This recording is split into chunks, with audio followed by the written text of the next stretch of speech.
चलिए जानते हैं आज देश और दुनिया की सिलेक्टेड काम की और महत्वपूर्ण 25 बड़ी खबरों को सिर्फ 10 मिनट में। पर अभी तक आपने इस वीडियो को लाइक नहीं किया है तो लाइक कर दें और इस चैनल को सब्सक्राइब भी कर लीजिए।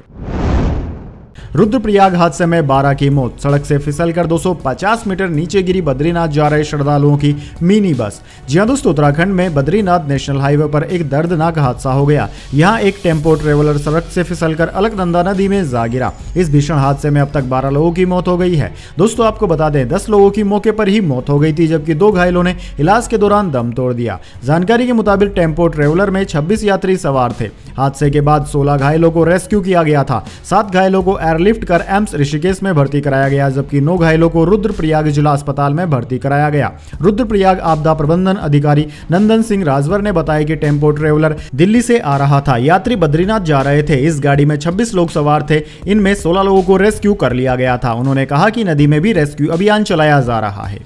चलिए दोस्तों जान लेते हैं अगली खबर। मेलोनी ने प्रधानमंत्री मोदी के साथ सेल्फी ली, कहा हेलो फ्रॉम मेलोडी टीम। विवाद के बाद पहली बार ट्रूडो से मिले प्रधानमंत्री मोदी। जी हां दोस्तों, G7 समिट के आखिरी दिन शुक्रवार को पूरी दुनिया की नजर इटली के फसानो शहर पर टिकी थी। यहां इकट्ठा हुए वर्ल्ड लीडर्स ने दुनिया में छिड़ी 2 जंग से लेकर AI और क्लाइमेट चेंज जैसे अहम मुद्दों पर चर्चा की। भारत के लिए यह समिट इसलिए भी खास था क्योंकि नरेंद्र मोदी तीसरी बार देश के प्रधानमंत्री बनने के बाद पहले विदेश दौरे पर गए थे। G7 के आउटरीच सेशन से इतर प्रधानमंत्री मोदी ने कई देशों के नेताओं से मुलाकात की। इनमें इटली के प्रधानमंत्री जॉर्जिया मेलोनी से लेकर कनाडा के प्रधानमंत्री जस्टिन ट्रूडो तक शामिल रहे। मेलोनी ने मोदी के साथ अपनी सेल्फी का वीडियो भी शेयर किया। उन्होंने इस पर #मेलोडी लिखा। इस पर मोदी ने उन्हें जवाब देते हुए कहा कि भारत इटली की दोस्ती आबाद रहे। मोदी और बाकी वर्ल्ड लीडर्स की मुलाकात और बैठकों के कई खास मोमेंट्स भी सामने आए हैं।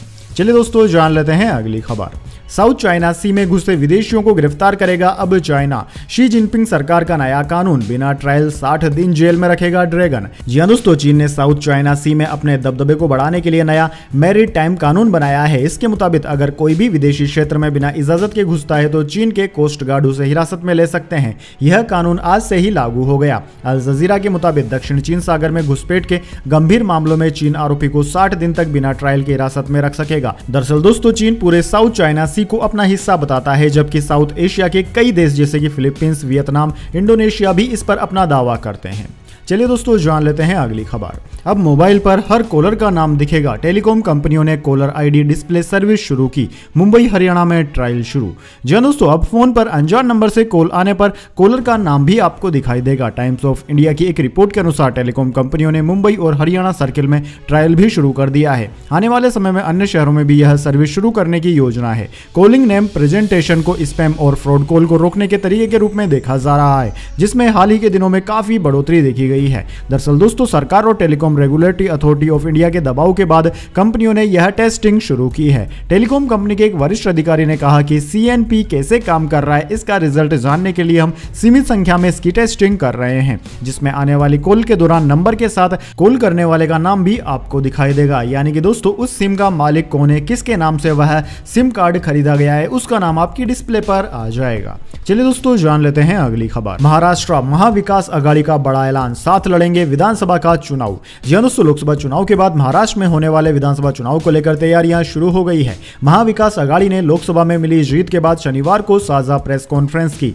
जहां उन्होंने शिवसेना UTB यानी कि प्रमुख उद्धव ठाकरे, NCP प्रमुख शरद पवार और कांग्रेस नेता पृथ्वीराज चौहान ने NDA गठबंधन पर निशाना साधा। साथ ही महाविकास आघाड़ी ने ऐलान कर दिया है कि वह राज्य में होने वाले विधानसभा चुनाव भी साथ में लड़ेंगे, क्योंकि उनकी लड़ाई संविधान को बचाने की है। चलिए दोस्तों जान लेते हैं इसके बाद अगली बड़ी खबर। भारत कनाडा मैच बारिश की वजह से हुआ रद्द। फ्लोरिडा में अब तक एक भी मुकाबला नहीं हो सका। कल यही पाकिस्तान आयरलैंड मुकाबला होगा। जी हां दोस्तों, T20 वर्ल्ड कप में भारत और कनाडा का मैच बारिश की वजह से रद्द हो गया। एम्पायर्स ने 2 बार निरीक्षण करने के बाद मैच रद्द करने का फैसला लिया। इस मैदान पर लगातार तीसरा मुकाबला है जो बारिश के कारण नहीं हो सका है। दरअसल दोस्तों, फ्लोरिडा में बारिश के कारण इस मुकाबले का टॉस भी नहीं हो सका है। फ्लोरिडा में पिछले एक हफ्ते से भारी बारिश हो रही है। T20 वर्ल्ड कप के इतिहास में भारत का यह दूसरा मुकाबला है जो कि रद्द हुआ है। इससे पहले 2007 में भारत स्कॉटलैंड का मुकाबला भी रद्द हुआ था। चलिए दोस्तों जान लेते हैं अगली खबर। नीट विवाद पर सुप्रीम कोर्ट में चौथी याचिका। 20 स्टूडेंट्स ने कहा परीक्षा रद्द हो, जांच सीबीआई या किसी दूसरी स्वतंत्र एजेंसी से कराई जाए। जी हां दोस्तों, नीट यूजी एग्जाम विवाद के बीच छात्रों का सुप्रीम कोर्ट पहुंचना जारी है। शनिवार 15 जून को सुप्रीम कोर्ट में एक और याचिका लगाई गई। 20 स्टूडेंट्स ने इस परीक्षा को रद्द करने और फिर से एग्जाम कराने की अपील की है। साथ ही इस मामले की जांच सीबीआई या किसी दूसरी स्वतंत्र एजेंसी से सुप्रीम कोर्ट की निगरानी में कराए जाने की भी मांग की है। इससे पहले सुप्रीम कोर्ट में 3 याचिकाओं पर सुनवाई चल रही है। 14 जून को इस एग्जाम में पेपर लीक के आरोपों को लेकर सीबीआई जांच की मांग वाली 3 याचिकाओं पर सुप्रीम कोर्ट ने नेशनल टेस्टिंग एजेंसी एनटीए को नोटिस भी जारी कर दिया है। चलिए जान लेते हैं अगली खबर। मध्य प्रदेश में मानसून 4 दिन लेट। राजस्थान में प्री मानसून के कारण आंधी बारिश के आसार। यूपी के 73 जिलों में हीट वेव का अलर्ट। जी हां दोस्तों, कई राज्यों में एंट्री कर चुका मानसून कमजोर हुआ है। इस वजह से मध्य प्रदेश और अन्य राज्यों में यह 4 दिन बाद यानी कि 18 या 19 जून को प्रवेश कर सकता है। वहीं राजस्थान में प्री मानसून एक्टिविटी का असर आज से दिखने लगा। इस वजह से यहां आंधी और बारिश के आसार हैं। उधर दोस्तों यूपी के 73 जिलों में हीट वेव का अलर्ट है। यूपी के अलावा पंजाब, हरियाणा, दिल्ली और चंडीगढ़ में 15 से 18 जून तक सीवियर हीट वेव का अलर्ट जारी किया गया है। मध्य प्रदेश के कुछ हिस्सों, हिमाचल प्रदेश और जम्मू कश्मीर में भी 2 दिन हीट वेव की स्थितियां बन सकती है। वहीं दोस्तों भारतीय मौसम विज्ञान विभाग यानी कि आईएमडी ने पूर्वोत्तर के 7 राज्यों असम, मणिपुर, नागालैंड, अरुणाचल प्रदेश, मेघालय, त्रिपुरा, सिक्किम और मिजोरम में 30-40 किलोमीटर प्रति घंटे की रफ्तार से हवाएं और गरज के साथ बारिश की संभावना जताई है। ऐसा मौसम 7 दिन तक रह सकता है। चलिए दोस्तों जान लेते हैं अगली खबर। हाई कोर्ट बोला सुनीता केजरीवाल सोशल मीडिया से सुनवाई के वीडियो हटाए। दिल्ली सीएम की दलीलों की क्लिप पोस्ट की थी। मेटा यूट्यूब को भी नोटिस जारी किया। जी हां दोस्तों, दिल्ली हाई कोर्ट ने शनिवार 15 जून को मुख्यमंत्री अरविंद केजरीवाल की पत्नी सुनीता केजरीवाल को कोर्ट के वीडियो सोशल मीडिया से हटाने के निर्देश दिए हैं। कोर्ट ने सुनीता, सोशल मीडिया कंपनियां एक्स, मेटा और यूट्यूब समेत 5 को नोटिस जारी कर जवाब मांगा है। अगली सुनवाई 9 जुलाई को होगी। यह वीडियो तब का है जब शराब नीति केस में केजरीवाल को अरेस्ट किया गया था और उन्होंने कोर्ट के सामने खुद अपना पक्ष रखा था। चलिए दोस्तों जान लेते हैं अगली बड़ी खबर। कर्नाटक में पेट्रोल डीजल 3 रुपए महंगे हुए। सेल्स टैक्स बढ़ाने से दाम बढ़े। बेंगलुरु में पेट्रोल 99.84 रुपए प्रति लीटर और डीजल 85.93 रुपए प्रति लीटर हुआ। जी हां दोस्तों, कर्नाटक राज्य सरकार ने पेट्रोल डीजल के दाम बढ़ा दिए हैं। सरकार ने पेट्रोल 3 रुपए प्रति लीटर बढ़ा दिया है, जबकि डीजल के दाम में 3.02 रुपए का इजाफा किया है। यह बढ़ोतरी कर्नाटक सेल्स टैक्स के एसटी में संशोधन के बाद हुई है। वहीं दोस्तों राज्य सरकार की अधिसूचना के अनुसार पेट्रोल पर KST 25.92% से बढ़ाकर 29.84% और डीजल पर 14.3% से बढ़ाकर 18.4% कर दिया है। इस बढ़ोतरी के बाद बेंगलुरु में पेट्रोल 99 रुपए 84 पैसे प्रति लीटर और डीजल 85 रुपए 93 पैसे प्रति लीटर हो गया है। वैसे दोस्तों देश के बाकी अन्य हिस्सों में पेट्रोल और डीजल के दाम ज्यों के त्यों बने हुए हैं। चलिए जान लेते हैं अगली खबर। अब हनी सिंह ने कंफर्म की सोनाक्षी सिन्हा और जहीर खान की शादी। बोले वेडिंग पार्टी जरूर अटेंड करूंगा, उन्होंने मुश्किल वक्त में मेरी मदद की थी। जी हां दोस्तों, सोनाक्षी सिन्हा 23 जून को अपने long time partner Zaheer Iqbal से शादी करने जा रही है। दोनों की शादी का वेडिंग इन्विटेशन लीक हो जाने के बाद एक्ट्रेस पूनम ढिल्लन ने भी हाल ही में कंफर्म किया था कि उन्हें कपल की तरफ से इन्विटेशन आया है। अब दोस्तों रैपर हनी सिंह ने भी दोनों की शादी की खबरों पर मोहर लगा दी है। हनी ने इससे जुड़ी एक इंस्टा स्टोरी पर शेयर करते हुए लिखा है कि वे सोनाक्षी सिन्हा की शादी जरूर अटेंड करेंगे। चलिए दोस्तों जान लेते हैं अगली खबर। प्रधानमंत्री मोदी और जॉर्जिया मेलोनी के सेल्फी वीडियो पर कंगना रनावत ने दिया यह रिएक्शन।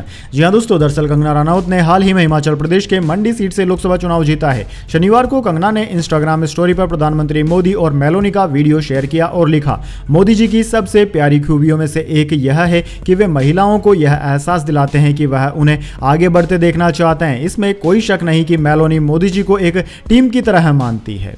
चलिए दोस्तों जान लेते हैं अगली खबर।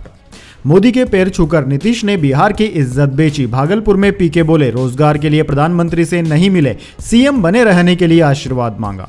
जी हां दोस्तों, साल 2025 के बाद भी सत्ता में बने रहने के लिए नीतीश कुमार ने प्रधानमंत्री मोदी के पैर छुए थे, जिससे 2025 के बाद भी मुख्यमंत्री बनने के लिए बीजेपी का समर्थन मिलता रहे। ये बातें जनसुराज के संरक्षक और राजनीतिक रणनीतिकार प्रशांत किशोर ने कही है। दोस्तों आपको बता दें, लोकसभा चुनाव 2024 के परिणाम आने के बाद 7 जून को एनडीए के नेताओं और नवनिर्वाचित सांसदों की बैठक हुई थी। इस दौरान बिहार के मुख्यमंत्री नीतीश कुमार प्रधानमंत्री नरेंद्र मोदी के पैर छूते नजर आए थे। इस वाकये पर लोगों ने अपनी अपनी राय जाहिर की है। प्रशांत किशोर ने इसे बिहार का अपमान बताया। उन्होंने शुक्रवार को भागलपुर में जन सुराज अभियान की एक सभा के दौरान कहा कि नीतीश प्रदेश के मुख्यमंत्री हैं, 13 करोड़ लोगों के जो नेता हैं, हम लोगों का अभिमान है, सम्मान है, वह पूरे देश के सामने झुककर मुख्यमंत्री बने रहने के लिए पैर छू रहे हैं।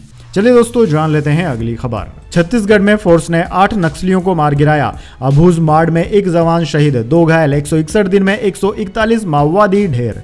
जी हां दोस्तों, छत्तीसगढ़ महाराष्ट्र राज्य की सीमा पर नारायणपुर के अबूझमाड़ के कुतुम इलाके में पुलिस और नक्सलियों के बीच मुठभेड़ चल रही है। एनकाउंटर में जवानों ने 8 माओवादियों को ढेर कर दिया। सभी के शव बरामद कर लिए गए हैं। इस मुठभेड़ में एसटीएफ का एक जवान शहीद हो गया और 2 घायल हैं। उन्हें रायपुर एयरलिफ्ट किया जा रहा है। इस साल दोस्तों जनवरी से अब तक 161 दिन में जवानों ने 141 नक्सलियों को ढेर कर दिया है।